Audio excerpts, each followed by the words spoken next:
আমি মাঝে মাঝে বক্তৃতা বলি, সিঙ্গাপুরে জুতা পালিশের জন্য মুচি নাই, ডিজিটাল মেশিন আছে। জুতা ঢুকাই দিবেন, পালিশ হয়ে বাইর হবে, ভিতরে ডলার দিয়ে দিবেন।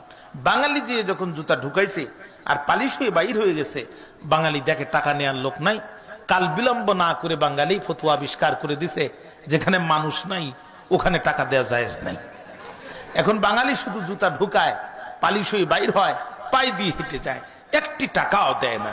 এই কোম্পানিগুলোর মালিক যারা, মাস শেষে বক্সগুলো ওপেন করে দেখলো তারা জুতা পালিশ হলো 30,000 জোড়া, মাগার ভিতরে মাল নাই। এ কাম করলো কারা? এটা ধরার জন্য তারা নিয়োগ করলো সিসি ক্যামেরা। এই সিসি ক্যামেরায় পড়লো ধরা বীর বাঙালি যারা এই মহান কাম করেছে তারা। এখন ওরা পড়ে গেল বড় বেকায়দায়। এত বাঙালি একসাথে যদি দেশে ফেরত পাঠায়, তাহলে আমার দেশের কলকারখানাও তো চলবার নয়। আবার এই বাঙালি যদি আমার দেশে থাকে, তাহলে জুতা পালিশের ব্যবসাও চলবার নয়। কি করা যায়? ওরা সফটওয়্যার ইঞ্জিনিয়ারদেরকে ডাক দিয়ে বলছে, বাবা বেতন তো নিবা, একটু উপকার কি করবা, এমন একটা সফটওয়্যার বানাও যাতে বাঙালিও থাকে, জুতা পালিশের ব্যবসাও চলে। সফটওয়্যার ইঞ্জিনিয়ার ছিল যারা, অক্লান্ত পরিশ্রম করে নতুন সফটওয়্যার তৈরি করলো তারা। আর সেটি হচ্ছে, জুতা একটা দিবেন পালিশ হয়ে বাইর হবে, আরেকটা দিবেন পালিশ হবে, তবে বাহির হবে না ততক্ষণ, ভিতরে ডলার দিবেন না যতক্ষণ।